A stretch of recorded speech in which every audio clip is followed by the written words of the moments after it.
Boa noite a todos e a todas. Em nossa aula da semana passada, conversamos sobre o arquétipo da justiça e falamos sobre Xangô, orixá que representa o papel desse arquétipo na tradição iorubá. Assim como Ogum e Nanã, Xangô pode ter sido um personagem histórico, um rei tribal da região de Oió, na atual Nigéria, que após a morte foi divinizado, prática comum em antigas civilizações, inclusive a egípcia e a romana. Xangô foi também um guerreiro que conquistou outros territórios, como o reino de Cossô. Seu principal símbolo, o machado de duplo gume, conhecido como Oxé, tem o mesmo sentido da espada em outras culturas. Além de ser uma arma que pode ser utilizada em campo de batalha, é também o símbolo do discernimento, logo da justiça, pois com a espada ou machado é possível cortar uma coisa, como um tronco de árvore, em duas partes, o que equivale à capacidade de separar o bem do mal, o justo do injusto, o verdadeiro do falso e todas as outras antinomias. Logo, além de ser um instrumento de poder, como a lança de Odin ou o martelo de Thor, o machado de Xangô é também similar à balança da justiça da mitologia egípcia, em que é possível avaliar se a alma de um morto, representada como seu coração, é digna ou indigna de ir a planos superiores, caso esse coração seja mais leve ou mais pesado do que uma pluma de pássaro colocada no outro prato da balança, sob o olhar atento de Anubis, o deus com cabeça de chacal. Bem, vamos ler agora alguns itãs, ou histórias da tradição oral de Xangô, que ilustram o seu caráter justiceiro. Essas histórias foram coligidas por Reginaldo Prandi no livro Mitologia dos Orixás. Então, vamos ler. Xangô é reconhecido como o orixá da justiça. Xangô e seus homens lutavam com um inimigo implacável. Os guerreiros de Xangô, capturados pelo inimigo, eram mutilados e torturados até a morte, sem piedade ou compaixão. As atrocidades já não tinham limites. O inimigo mandava entregar a Xangô seus homens aos pedaços. Xangô estava desesperado e enfurecido. Xangô subiu no alto de uma pedreira, perto do acampamento, e dali consultou Orumilá sobre o que fazer. Orumilá é o orixá que rege o jogo de búzios, ou de Ifá. Xangô pediu ajuda a Orumilá. Xangô estava irado e começou a bater nas pedras com o Oxé, bater com seu machado duplo. O machado arrancava das pedras faíscas, que acendiam no ar famintas línguas de fogo, que devoravam os soldados inimigos. A guerra perdida foi se transformando em vitória. Xangô ganhou a guerra. Os chefes inimigos, que haviam ordenado o massacre dos soldados de Xangô, foram dizimados por um raio que Xangô disparou no auge da fúria. Mas os soldados inimigos que sobreviveram foram poupados por Xangô, Aqui nós temos, ao mesmo tempo, uma demonstração de vingança, né, de ira, mas também de generosidade. A ira em relação aos comandantes inimigos e a compaixão e generosidade em relação aos soldados que cumpriam as ordens desses comandantes. A partir daí, o senso de justiça de Xangô foi admirado e cantado por todos. Através dos séculos, os orixás têm recorrido a Xangô para resolver todo tipo de pendência, julgar as discordâncias e administrar justiça.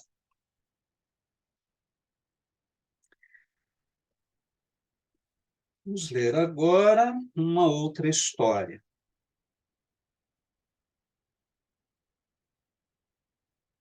Xangô deixa de comer carne de porco em honra aos malês.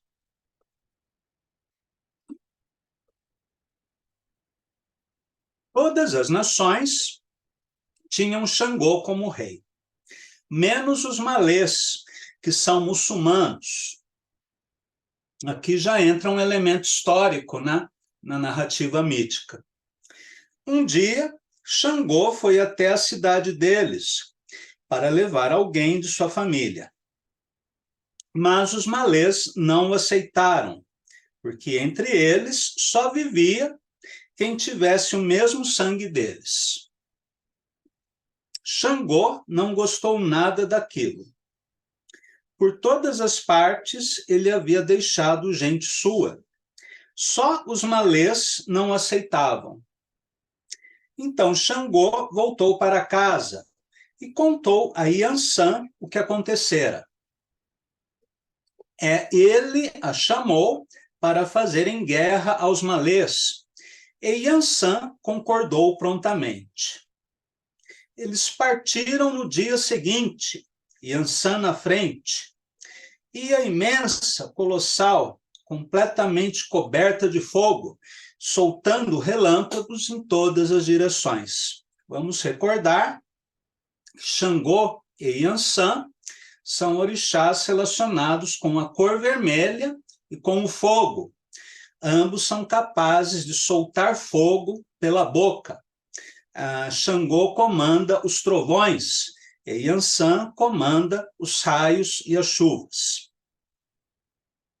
Xangô foi atrás, espalhando coriscos à sua volta. A terra e todas as outras coisas tremiam, e os coriscos de Xangô causavam destruição entre os malês.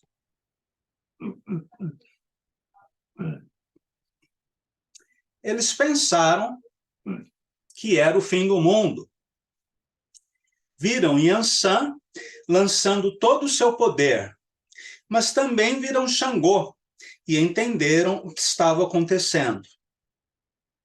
Xangô chegava para dominar. Os malês, então, imploraram pelo fim do suplício. Xangô exigiu que eles se submetessem ao seu poder. Com muito medo da destruição, os malês aceitaram o poder de Xangô e abriram a porta da cidade para que ele entrasse. Assim, Xangô é rei na cidade dos malês. Só que, em homenagem a esse povo muçulmano, Xangô deixou de comer carne de porco. Tão grande era seu desejo de ser respeitado por esta nação. Muito bem. O Xangô, que nos é apresentado pelos itãs, ou histórias, que fazem parte da cultura, da herança cultural do candomblé, nos apresenta o orixá em seus aspectos de luz e sombra. De um lado, ele é justo, compassivo, generoso, e de outro é vaidoso, arrogante, sedutor, mais preocupado com o exercício do poder, a sedução de belas mulheres e as jornadas guerreiras do que com o bem comum. Essa ambiguidade está presente em todos os mitos antigos, e não apenas na cultura iorubá. Os deuses estavam acima do bem e do mal. Não podiam ser imaginados sob parâmetros de uma moral ou de um senso de justiça que se aplicam apenas aos seres humanos.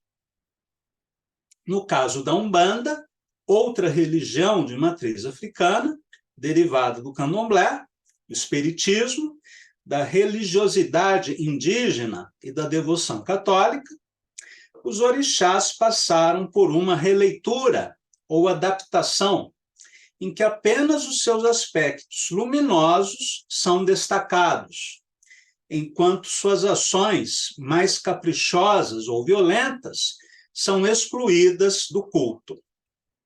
Pois bem, após estudarmos o mito de Xangô, iniciado na semana passada, vamos agora buscar paralelos nas mitologias suméria, celta e escandinava. Samas, ou Shamash, também chamado de Utu, entre outros nomes, é o deus da justiça na mitologia suméria, sendo considerado também o regente do sol nas tradições acádia, suméria e assíria. Um minutinho só, eu já retorno.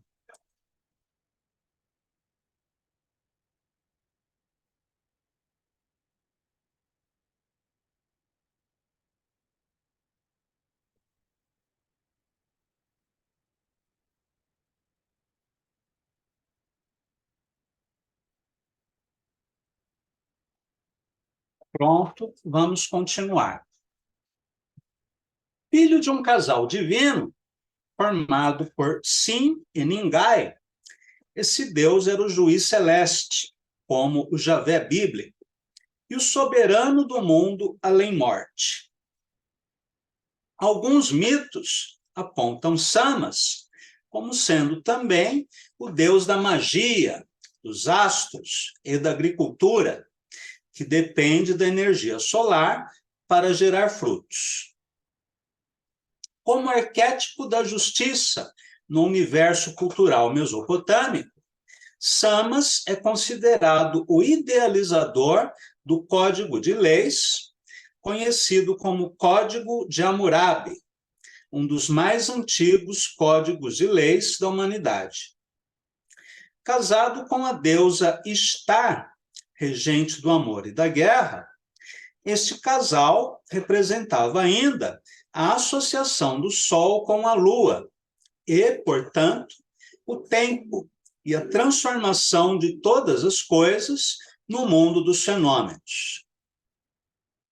Conforme relatos escritos em pictogramas cuneiformes, gravados em placas de argila e cerâmica, Samas, que usava um capacete com chifres, levantava-se todos os dias da montanha do leste, símbolo da aurora, e percorria o caminho até a montanha do oeste, realizando este percurso em uma carruagem ou barco, dormindo durante a noite no reino subterrâneo, cujas portas eram guardadas por sentinelas com a aparência híbrida de homens escorpiões.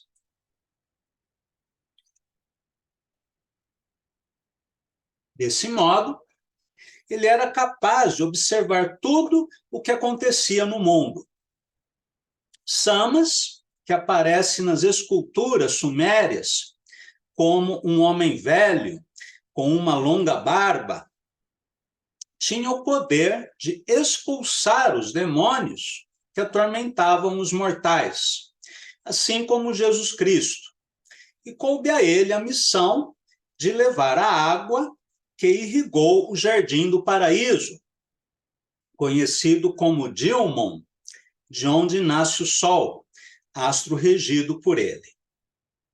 Assim como Palas Atena portava uma lança e Xangô um machado de duplo gume, Samas aparece na arte pictórica suméria segurando uma clava ou uma serra, instrumento capaz de dividir alguma coisa ao meio, e era capaz de emitir raios que nasciam de seus ombros, em nova analogia com Xangô.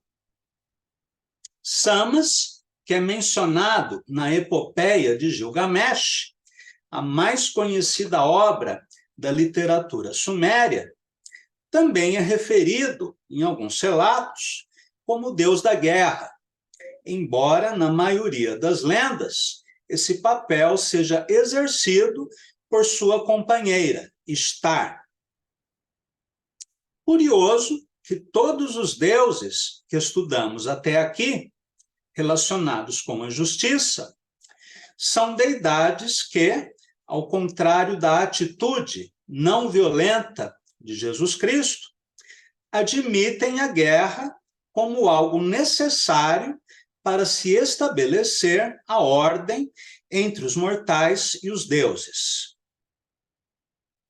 Na mitologia escandinava, o arquétipo da justiça é Forset, palavra que significa o anfitrião, ou ainda o juiz, o presidente. Diferente de seus pares em outras tradições culturais, este Deus é associado à paz, à meditação, à reconciliação e ao conhecimento interior, distinguindo-se das outras divindades do Asgard, quase todas de caráter belicoso. Filho de Balder, deus da sabedoria, e Nana, deusa da bondade, neto de Odin e de Frigga, reis dos deuses, seu palácio é chamado de Glitnir, que significa brilhante, porque ele era todo construído com ouro e prata. Forset era representado como um homem atlético, de cabelos louros e compridos, cuja pele tinha uma cor avermelhada. Usava uma túnica que cobria todo o seu corpo, e o seu símbolo era um martelo dourado. Benevolente e generoso, Forset administra a justiça e resolvia disputas, ouvindo as duas partes envolvidas em uma questão. E procurava sempre, em seu tribunal, chegar a uma decisão justa, que fosse aceita pelas duas partes, graças à sua capacidade argumentativa e oratória. Ele era capaz de falar durante horas, até convencer a todos no tribunal de que a sua sentença era correta. Nos textos mitológicos nórdicos, é dito que esse Deus era sempre imparcial e incapaz de mentir, ao contrário de Loki, o deus das mentiras e trapaças, sendo por isso respeitado por todos, humanos ou imortais. Forset não apenas participou dos eventos do Ragnarok, ou crepúsculo dos deuses, e por esse motivo sobreviveu à tragédia cósmica, como também participou da saga da reconstrução e repovoamento do mundo. Figura singular no universo da mitologia escandinava, Forset é citado apenas 2 vezes nos textos em língua nórdica, uma delas no livro Edda Poética, que é o poema cosmogônico da tradição viking, transmitido inicialmente pela via oral e só registrado por escrito a partir do século X, quando a Islândia se converte ao cristianismo e adota o alfabeto latino, muito mais flexível do que o alfabeto das runas, mas usados para breves inscrições.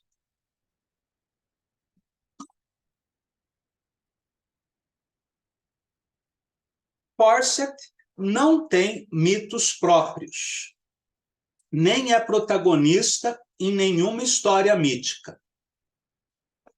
Em uma passagem da Eda Poética, é dito que esse deus passa todos os dias em seu palácio em Gleipnir, onde resolve as contendas. E apenas isso. Em outra obra, intitulada Eda em Prosa, que é um manual de arte poética e resumo da mitologia escandinava, cuja autoria é atribuída a Snorri Sturluson, é dito apenas que Fawcett é filho de Baldur e sua esposa Nanna. A única outra referência ao deus vem de um escritor inglês, Alcuino de York, estudioso do século VIII d.C., que foi um dos principais teólogos e professores da corte de Carlos Magno. Com tão poucas fontes e informações sobre essa misteriosa divindade, há estudiosos que afirmam que Fawcett era um deus da água, trazido para a região por marinheiros gregos, que adoravam Poseidon, ou Netuno para os romanos. Das ilhas, ele acabou sendo levado para a vizinha Dinamarca e para a cultura nórdica. O antigo deus da água tornou-se um deus da lei, porque seu nome soava semelhante a uma palavra existente em língua nórdica. O nome de Fawcett poderia ser uma evidência de que ele foi um dos últimos deuses a serem adicionados ao panteão nórdico. Após falarmos sobre esse Deus tão justo, compassivo e ao mesmo tempo tão desconhecido, vamos ver agora o arquétipo da justiça no ramo irlandês da mitologia celta. Nuada, também chamado de Nuada Airgeadlan, epíteto que significa mão ou braço de prata, era deus da justiça, da guerra, da sabedoria, das artes, da feitiçaria, da justiça e da beleza. E também era associado às águas em todas as suas formas, desde o oceano até as chuvas, e também a névoa e a neblina. E era conhecida por lutar com 2 escudos no campo de batalha. Perdão, associado à névoa e às nuvens. Nuada também é conhecido por alguns pesquisadores com outro nome, Nectaim, espírito aquático relacionado a um poço sagrado, dentro do qual vivia o salmão do conhecimento. Uma das traduções para o nome Nuada é o fazedor de nuvens.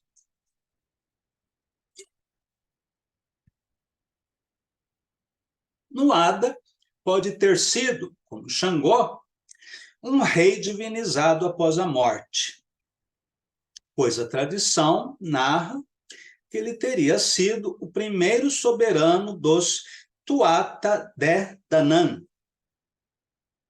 Os estudiosos especulam que ele seria uma incorporação estrangeira à mitologia celta.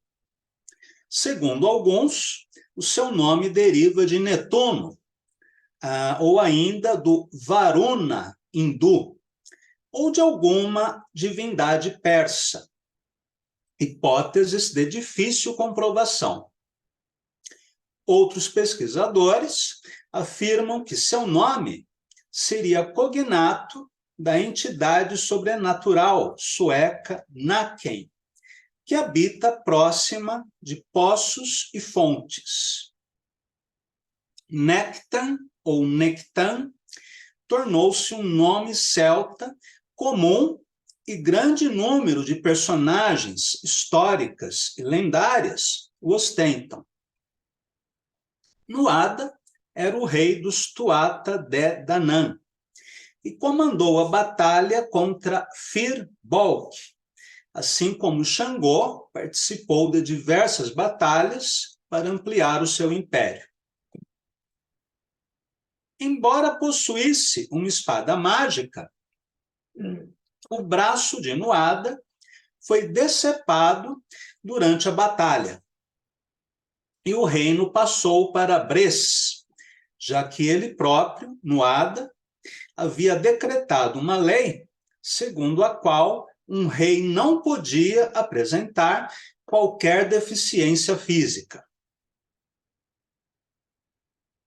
Porém, Brés não foi um soberano popular, por sua origem familiar e por cobrar pesados impostos, além de não ser muito simpático em relação aos poetas e tocadores de harpa.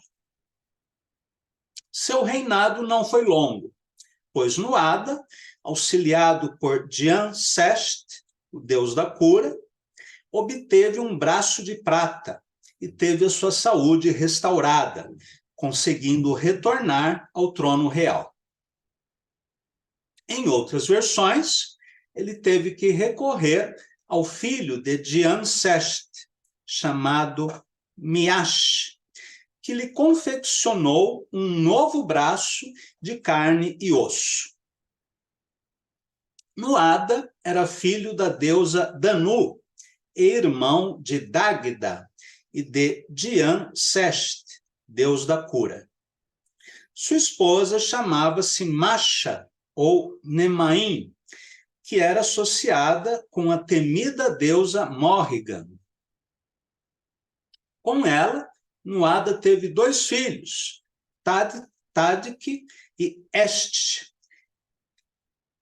Estde. Embora ele fosse um monarca, Nuada também foi poeta e soldado.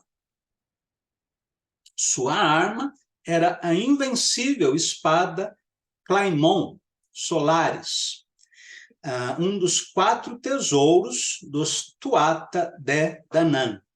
É curioso que tanto na China, quanto no Japão, quanto na Europa medieval e na Escandinávia, as espadas recebiam nomes, como se fossem pessoas.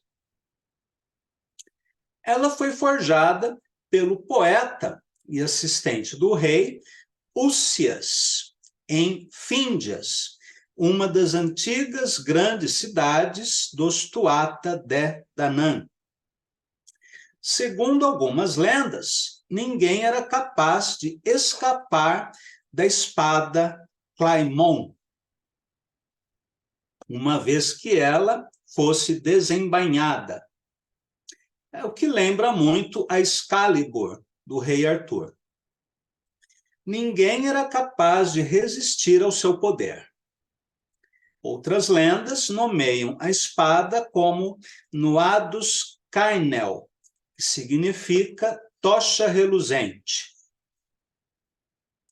Apesar de todo o seu poder, de ser amado por seu povo e de empunhar uma espada que era um dos 4 grandes tesouros celtas, Nuada caiu em batalha, sendo morto pelo líder dos Fomorianos, Balor. A sua morte foi vingada por Lugh, que mata Balor e assume o posto de rei dos Tuatha Dé Danann. Neste ponto da narrativa, temos um argumento a mais para justificar a hipótese de que Nuada foi um personagem histórico, divinizado após a sua morte. A ideia de justiça, presente em quase todos os deuses, que estudamos em nossas aulas, tanto na mitologia celta, quanto na grega, na suméria ou na iorubá, é a de uma justiça guerreira, exercida pelo poder militar e político. Ainda que o deus da justiça, como Nuada e Palas Atena, possa ser, ao mesmo tempo, regente da sabedoria e das artes. Estas divindades surgiram em períodos históricos marcados por guerras civis contra países vizinhos, tanto na Grécia quanto nos países escandinavos, sendo natural que a ideia de justiça se confundisse com a de segurança e proteção dos súditos, e até mesmo com a de vingança contra tribos inimigas. Nesse sentido, podemos dizer que são deuses tribais, fortemente marcados pelas circunstâncias históricas. Diferente é o caso do deus Dharma, hindu, que representa a ordem cósmica, a regulação dos fenômenos da natureza, e também o governo justo da sociedade, em que cada classe social cumpre o seu dever conforme as leis e os preceitos das escrituras. E também o deus nórdico Forset, que descarta a mentira, a parcialidade e a vingança, buscando sempre a paz e a harmonia entre as partes. Sendo o mais justo dos deuses escandinavos, infelizmente, é o menos conhecido, porque pouca informação sobre ele chegou até nós. O conceito de justiça parece mais abstrato, e os poetas e narradores sempre preferiram escrever sobre grandes batalhas, amores, lutas dinásticas, que chegam a um número maior de pessoas, do que escrever sobre conceitos apreciados apenas por um pequeno grupo de intelectuais. O Dharma hindu, no entanto, influenciou profundamente a história, a cultura, a filosofia e a civilização indiana no período védico e até hoje influencia a vida cotidiana dos devotos hindus na Índia e até mesmo em pequenas comunidades no mundo ocidental. Bem, por hoje ficamos por aqui e na próxima aula conversaremos sobre o arquétipo do amor. Boa noite a todos e a todas e até a nossa próxima conversa.